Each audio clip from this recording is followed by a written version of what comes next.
வணக்கம். உயிர் டிவி நேயர்களுக்கு தினமொரு திருக்குறள். இல்வாழ்க்கை.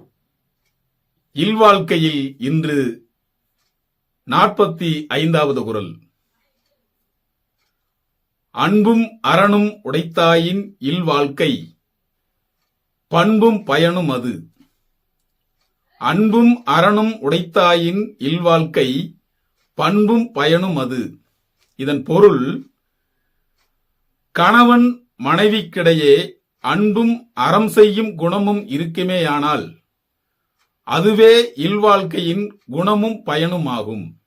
அதாவது, கணவன் மனைவிக்கிடையே அன்பும் அறம் செய்யும் குணமும் இருக்குமேயானால் அதுவே இல்வாழ்க்கையின் குணமும் பயனும் ஆகும் என்பதே பொருளாகும்.